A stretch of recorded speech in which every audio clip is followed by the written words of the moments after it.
Hello, welcome to Waypoint Survival. Today we're headed down to the Daniel Boone National Forest, specifically the Red River Gorge area, to do some fall camping and survival bushcrafting and test out some new gear. And we're looking forward to it. It's been a rainy, wet day, as most of you have had a really wet fall, but we're excited about it and I'm glad to take you along with us, so stay tuned.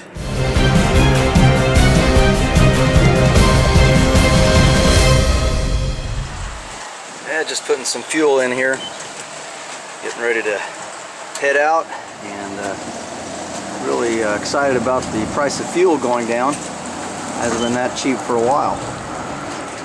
And we're just headed down the road, deeper and deeper into the Kentucky countryside. As you can see, the skies are quite overcast and cloudy. And it's supposed to get pretty cool tonight, down in the 20s Fahrenheit, so be a little bit cool.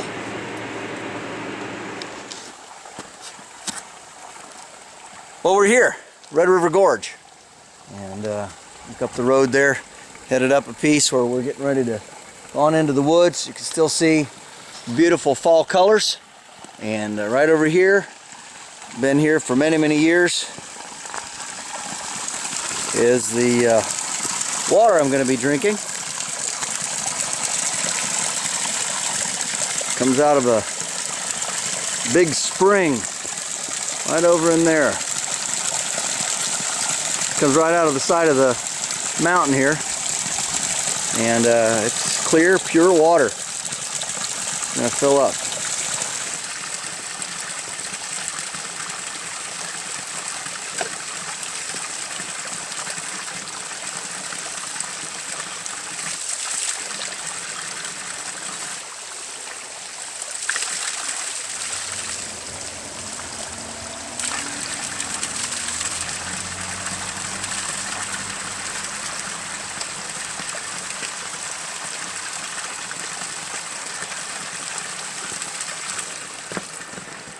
Two full bottles of water, ready to go. Here's one of the signs going up the road, and there are bears in this area, and so we do have to be careful how we store our food.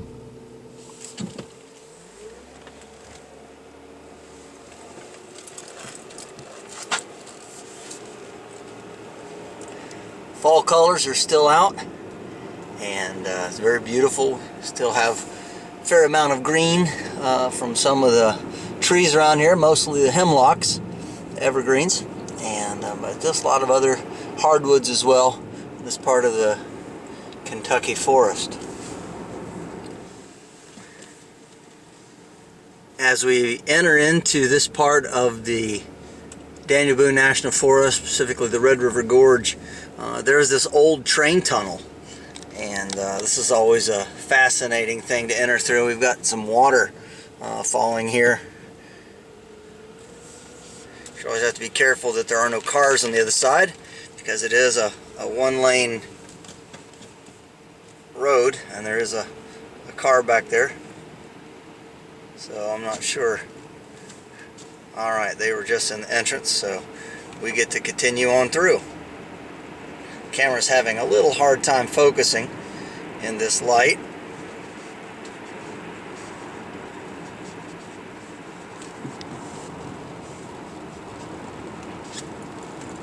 Alright, out the other side.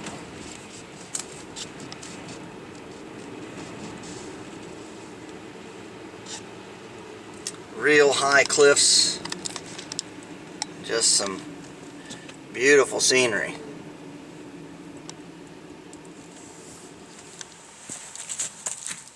Alright, well, we've got our outer layers on, and got the hood in the pocket here zipped up, and getting ready to get the pack on and hit the road. So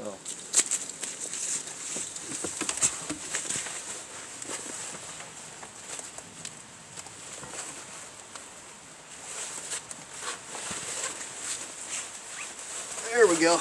It's always a problem when you have layers on, makes it a little bulkier. Alright, so here we go.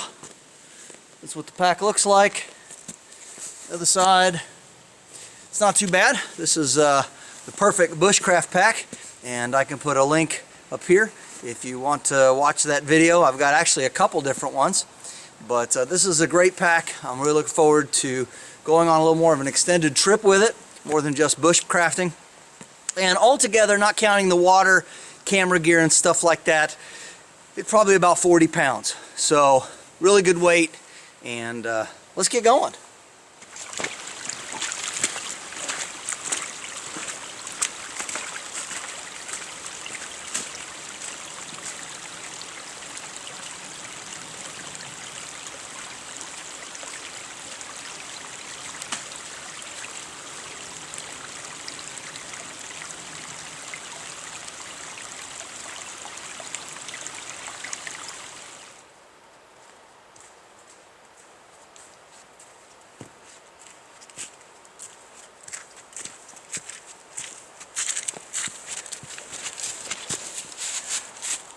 Well, we got to the campsite here tonight, and I had to take a different trail because the trail that I normally take is all overgrown and they've switched things. I don't know if there's been some collapse of the trail or whatever, but anyway, we got to put up our shelter in the dark.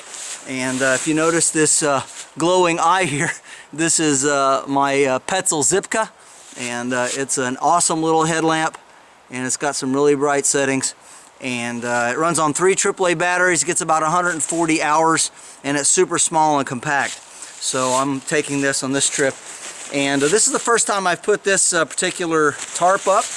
And so I'll just kind of give you an idea here. It's just a coyote color tarp, and it's pretty decent, and as far as I can tell. So let's put that up and see what happens. Alright, so got the stakes, put that in our pocket, and got some rope here. Actually, it's paracord put together, so pretty nice setup. This is the 10x10 shelter made by Snugpack, and I bought this several years ago. Paid for it with my own money. I don't have any interest in the company, but supposedly it's a really high quality silicone nylon tarp. So let's see what we got. Normally I like to take these strings, these lines or cords, whatever you call it, put around my neck, and then just pull them loose as I need it. So we're going to start here on the tree and stretch a shelter out. And I'm going to go up about head high on this one. So nothing fancy, just a couple of half hitches. Go back through the knot to link it in, and then another half hitch. So I'm just trying to put this up, do it quick and easy. I'm trying to spend a whole lot of time installing it.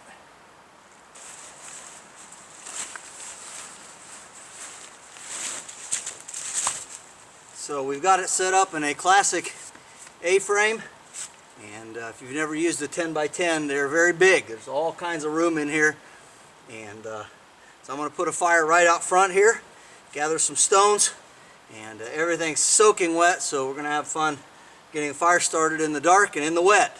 But we've done it before, so let's get it done. The knife I'm using for this particular trip is my BK7 with my micarta handles. I've had this for quite a few years, and I've used it quite a bit. So anyway, no axe.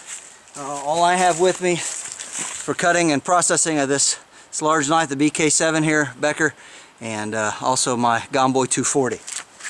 So what I'm doing here is I found a tree, and I've cut several sections of it, and you can see it's very dry here on the inside.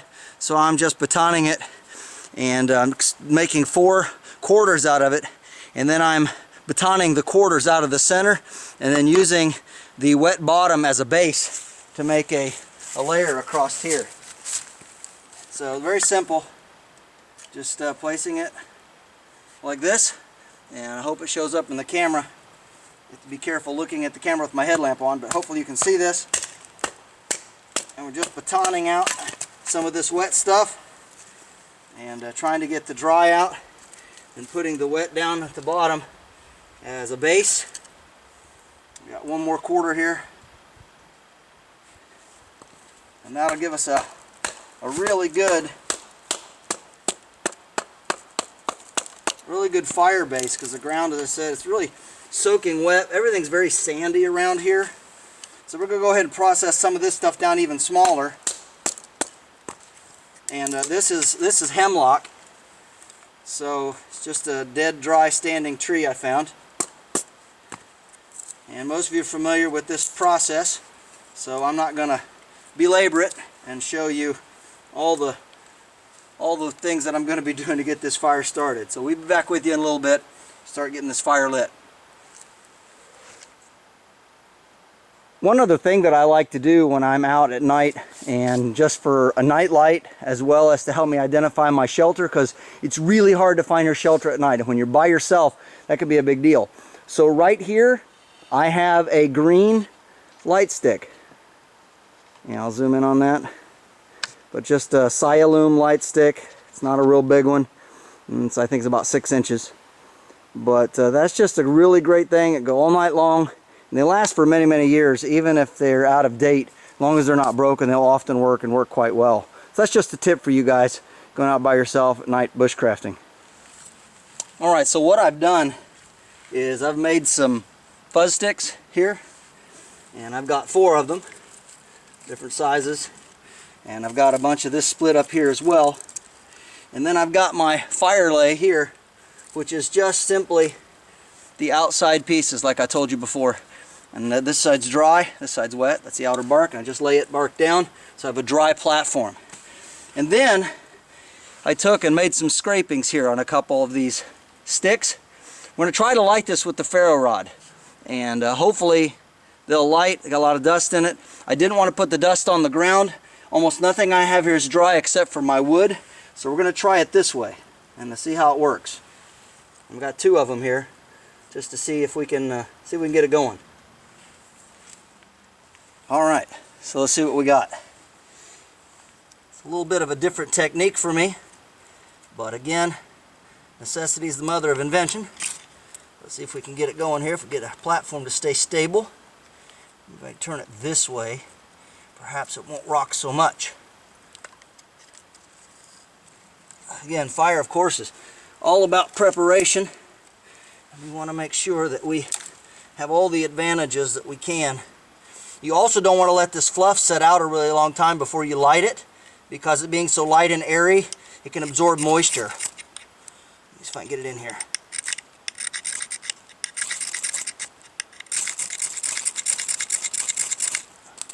Alright, there we go. We're in very damp conditions, so see if we can get it to catch.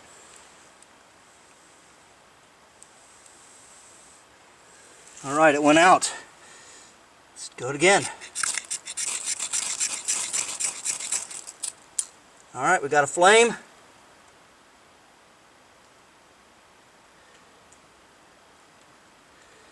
And let's see what we got here. I think it might work. Get it to burn up here. Alright, we got that. Let's try our fuzz sticks. I did, trying to get everything out to film it, I think I may have inadvertently let it set too long out in the air and almost got too much moisture in it. But I believe we got it now. Our fuzz sticks on there. And then just start piling our dry wood around.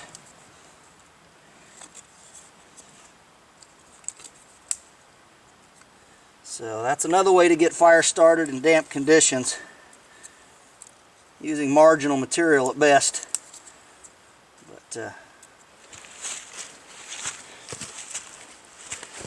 alright, so sad to say that one went out, and I thought it was going good. You saw the flames licking up, and it did dry out some of the wood, so it's not a complete waste of time, but certainly did not get going the way that I hoped it would.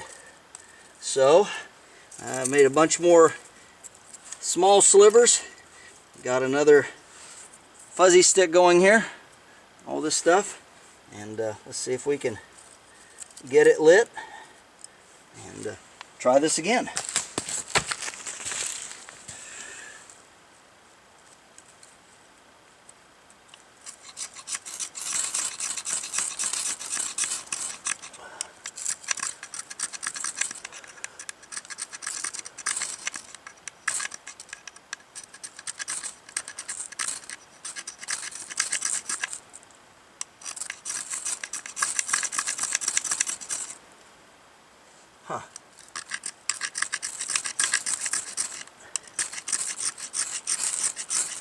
Now I've got enough tricks in my box of stuff that I know I can get a fire burning if I have to. But I'm really trying to do it with natural stuff.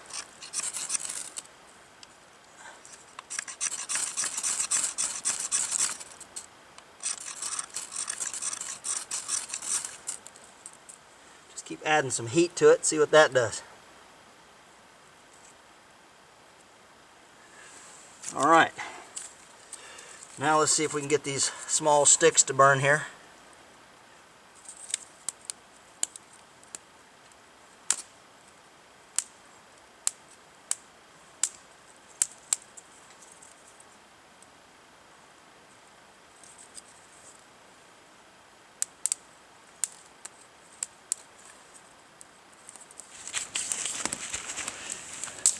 Alright, so got the fire going.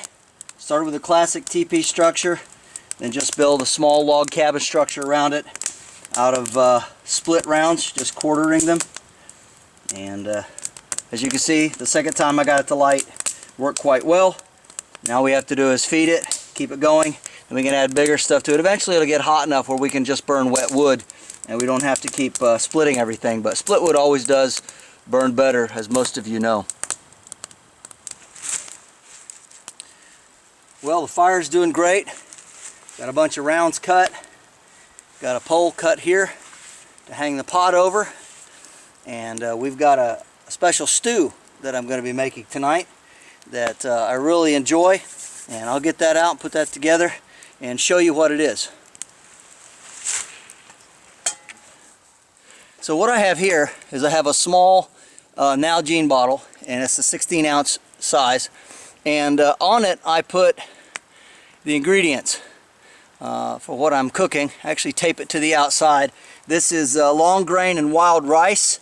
On the bottom it also has parched corn, dried peas, and also some other type of lentils in there with it. I also have a dry soup mix, just a little bit I'm going to put in there with it.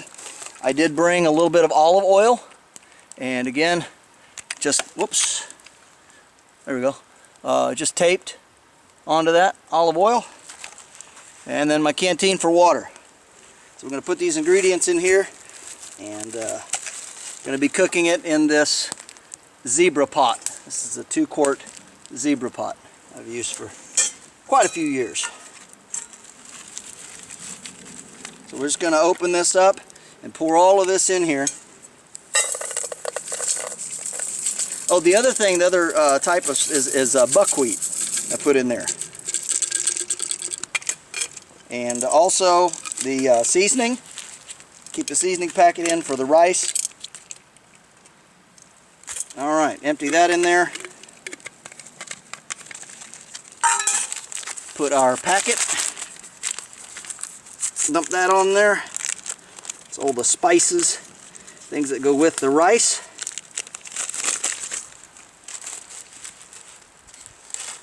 Put our soup mix in there. There we go. And then it calls for about a tablespoon of oil.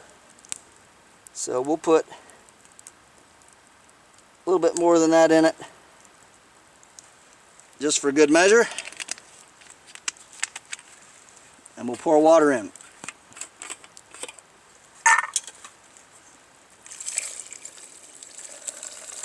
Now this will make a pretty good stew. So probably making enough for 2 people here, but that's alright.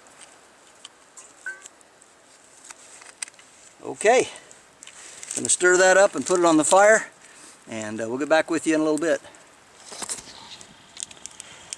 So on top of it, then I put some beef jerky, and just going to stir that in there and mix it, and see what we end up with.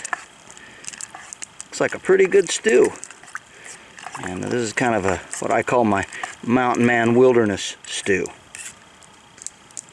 Looks pretty good. Get it cooking. And here we have our zebra pot over the flames, not too close, not too far, just hanging right there. I'm going to keep that going for about an hour, and then we should be ready to eat.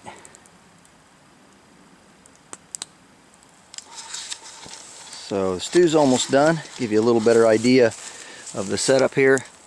Again, just right over the fire, fork stick, and I got it pegged down and held in place with some rocks. And then the tripod, and the camera light, of course, and then this is what the tarp looks like.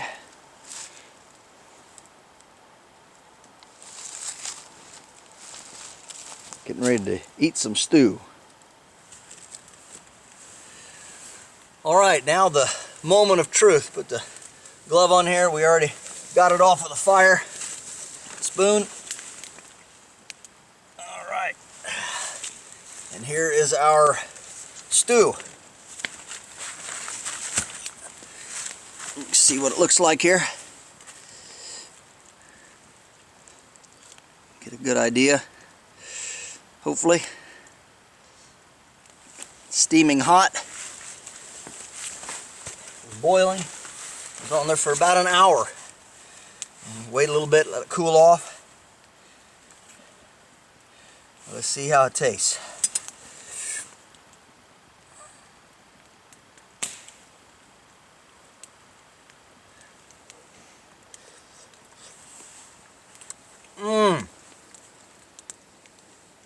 Now that is delicious.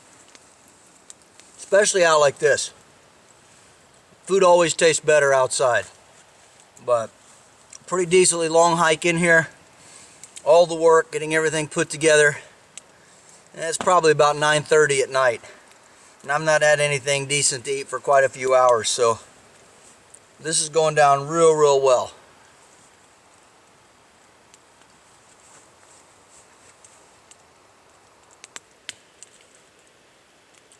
Fire's going great. I'm warm when I put my coat on. And of course, like I told you earlier, the temperature is going to be dropping. It's pretty cool tonight. But right now, totally comfortable. Great fire. Nice shelter. Hot supper. This is it's about as good as it gets in this life in a lot of days.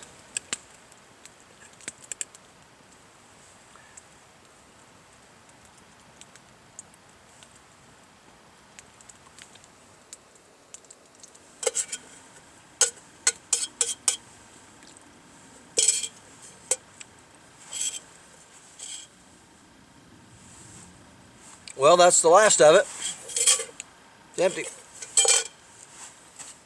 Good supper. Put a little water in here, clean it out. Gonna hang up my bear bag or find a place to put it somewhere away from the camp. And of course, along with that, you want to put deodorant and toothpaste or soap or anything like that. Anything that has like an unusual smell that a bear might be interested in, or other wildlife for that matter, raccoons and whatnot. So tonight I'm sleeping on a just a thin military foam mattress, and I do have my survival poncho underneath it, just a little bit of insulation from the ground, a couple garbage bags, and then a Slumberjack 30-degree sleeping bag. So it's only rated for 30 degrees. So anyway, I've got my coat and some extra things. I hope I'm not regretting that 30-degree bag. It's supposed to be in the low 20s tonight, Fahrenheit, so a little chilly. But I do have extra layers. My coat, I could put it on or pull it over me. And I also brought my poncho liner, known as a wooby. So I've got it also. So I think I'll be alright. Well, it's just a little after 10 o'clock. And hoping to get a good night's rest. And talk to you in the morning.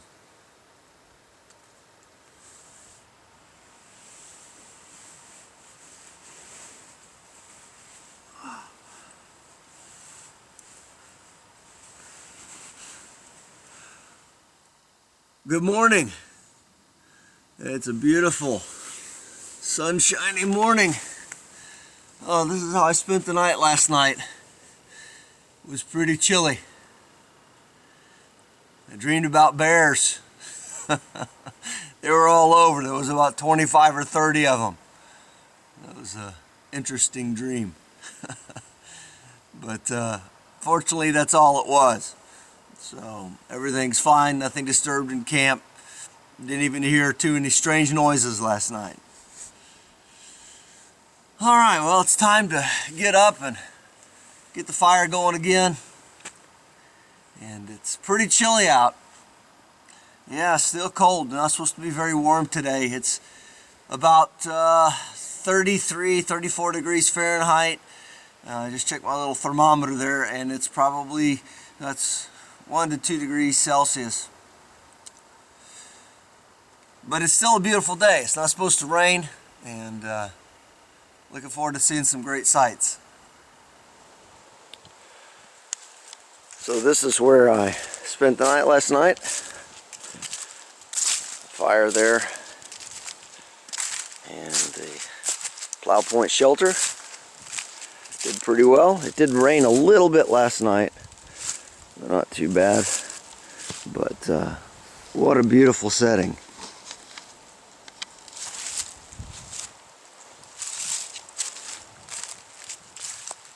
Looking back the other way past the shelter, that's my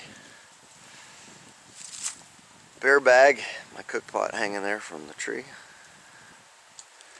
And down there, pretty far down, is the river.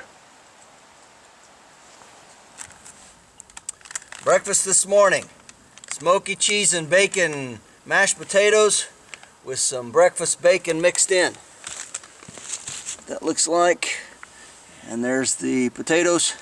So I just got the pot on right now, getting up to a boil, and we're going to stir all this in and make a delicious soup, stew, whatever you want to call it. But this Jack Link's breakfast bacon, it's actually pieces of bacon, and you can see it's already cooked and ready to go.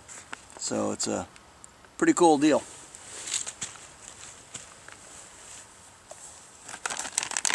Put some of it in the pot here.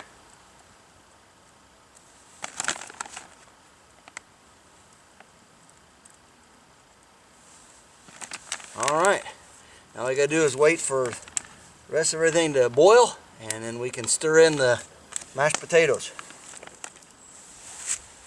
And now it's time to enjoy our breakfast. Mashed potatoes, some bacon. Now this is a good breakfast.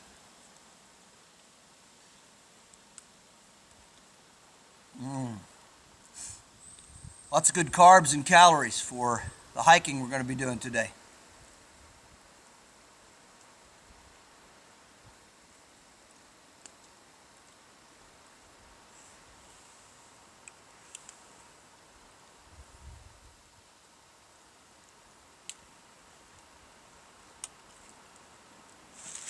Well, it's time to get the backpack on. We've got the campsite cleaned up and hit the trail.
Beautiful fall colors out. I've said before, a lot of the trees have already shed their foliage, but there's a lot of reds and yellows.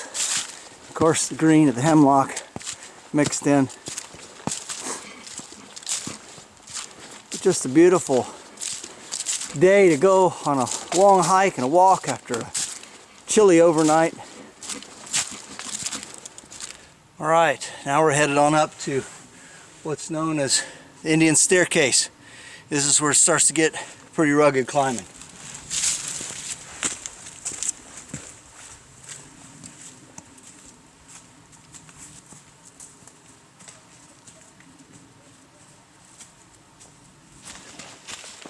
All right, and now we come to more difficult parts of the climb here.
Staircase.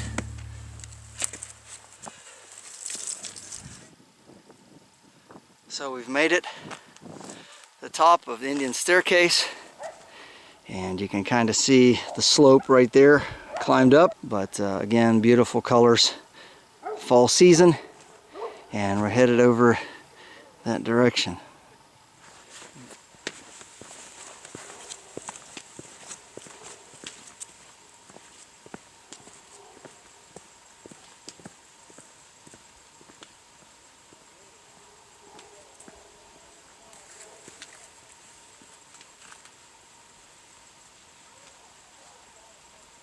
And this is one of the beautiful natural areas that we have up here in the Red River Gorge. You can see the water falling down. And about 1,000 years ago or so, the Native Americans used to live here. And they have dug artifacts up through here. So there are a lot of protected things in this area. So let's keep on hiking.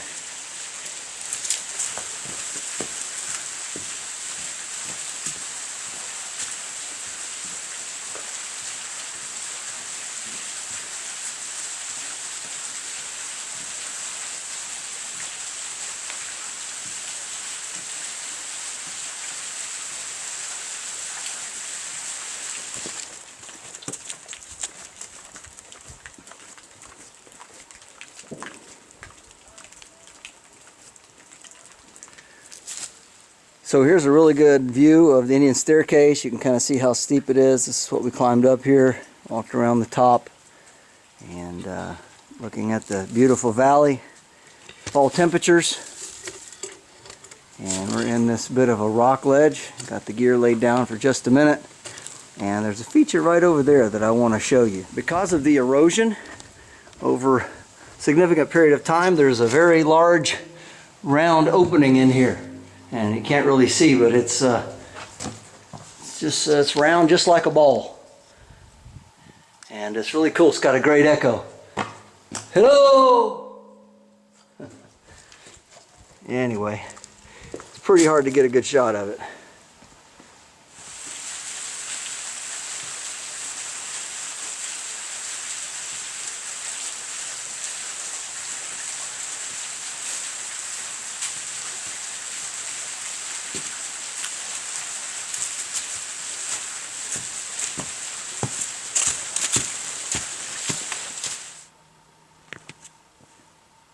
This is always the most difficult part, is going back down.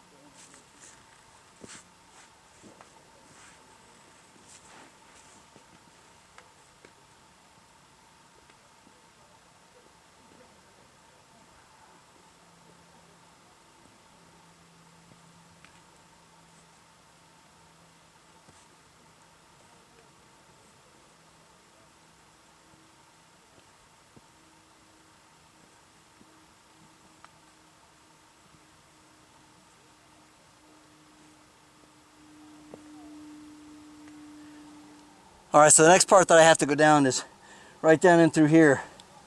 And it's a pretty steep climb, so I won't be filming it. But this is why they call it the Indian staircase. And if you can look here, I'll zoom in. But you can see that there are handholds and footholds carved into the rocks. And just comes up all the way up through here and on around to the steeper parts. And then on up where we came from.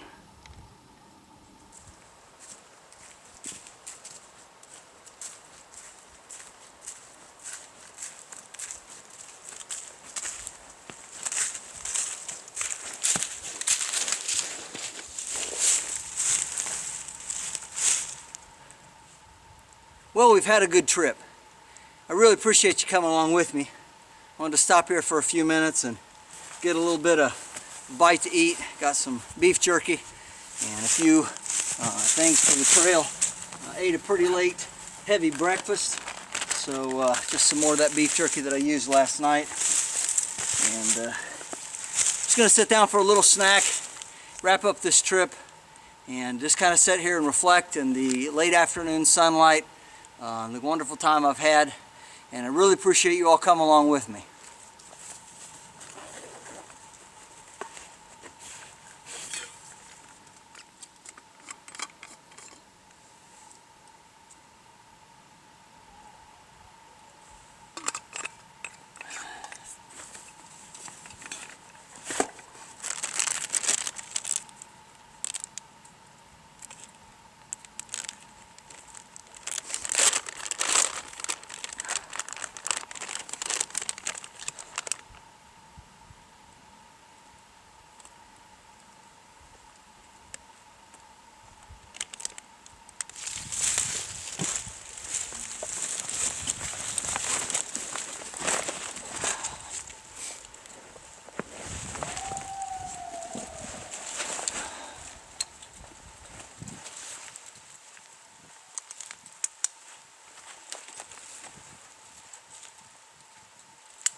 This is James Bender for Waypoint Survival. Please like, share, and subscribe.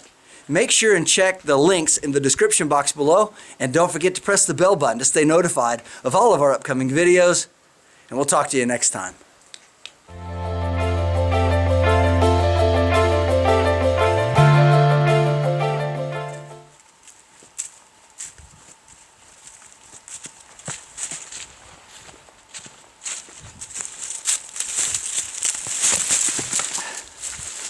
And like always, I gotta come back for the camera.